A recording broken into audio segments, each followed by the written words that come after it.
Hello there, it's Pat with Petals, Crafts, and More. We're going to make those beautiful vase arrangements today. Let's get busy. You'll see that we're making the red rosebud our focal point, and I've got it standing up, triumphing over the other flowers. And the purpose of that is just because I like it. That we're going to taper down from there, and we're going to go in a pattern today, but we're going to do a circle pattern and not the fan pattern that is more commonly used in these types of arrangements. I like to do the circle, make it more of a vase arrangement. This is for cemetery use. So I like to make it look more like a flower vase arrangement that you would have at home. And so that's what we're going to do. But we're going to keep with the taper colors and rotate colors and taper. That's what we're going to keep with. You'll see there again my glue skillet's over to the side, so everybody has to go over there for a quick visit before they go into the foam. These roses are beautiful. Beautiful, big, large head roses. That's what I love. And I think those were like 5.5 or 6-inch heads. They were pretty good heads.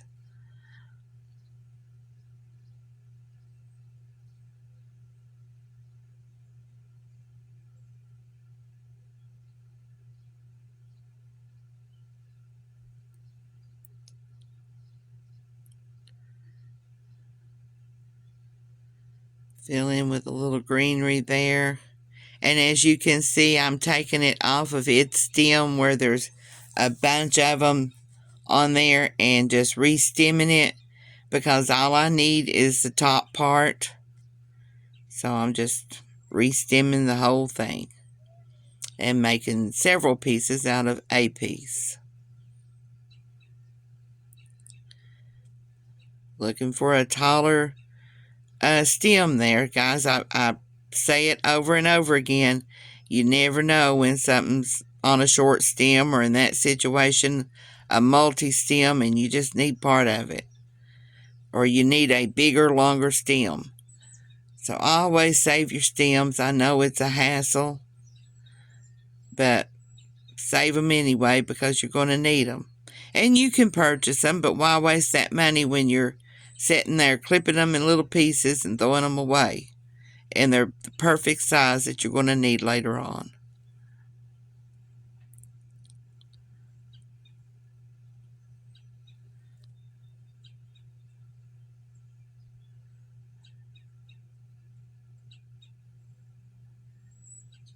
Making friends with it, trying to get to know it a little bit better so it'll look beautiful for me when I put it with the other flowers.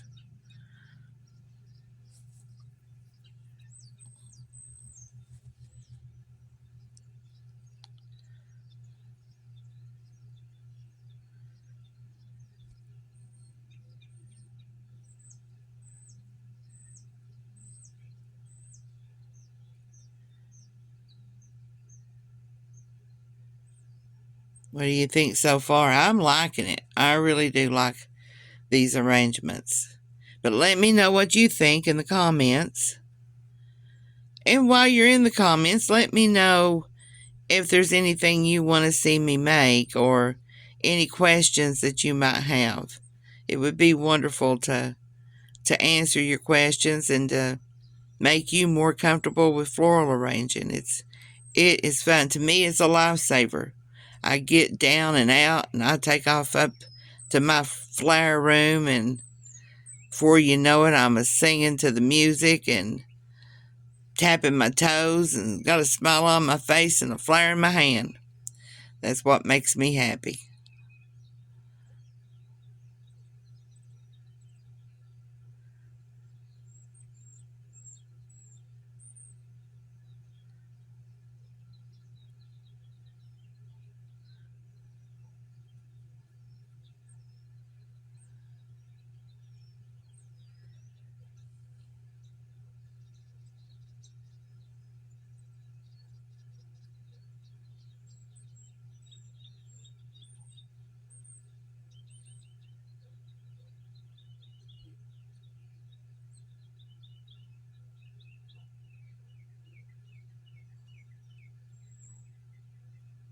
Look how easy it is to re-stem those, guys.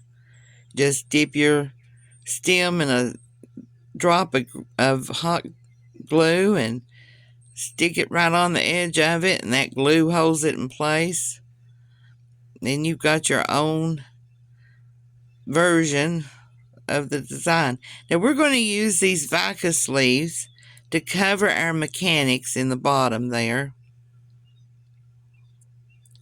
I had purchased some boxwood ferns to put around the bottom, but the puppies got a hold of the fern, so it's not usable anymore.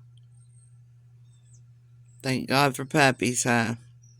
Actually, they are quite a wonderful pastime, but they're a handful too. I guess we complain about everything, don't we? I do.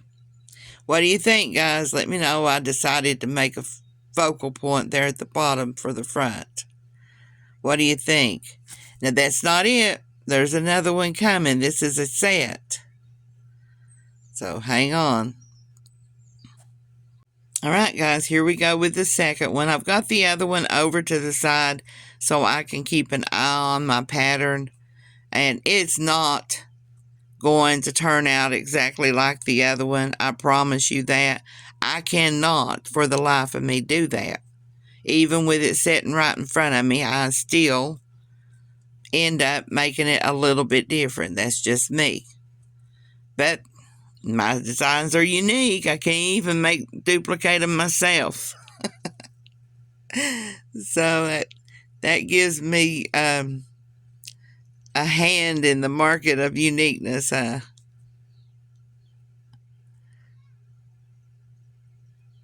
And this one does seem a little more open, a little bit more airy than the other one come out. So we're going to fill it up when we get to it there with a little extra greenery to hide all those mechanics and to make it prettyful.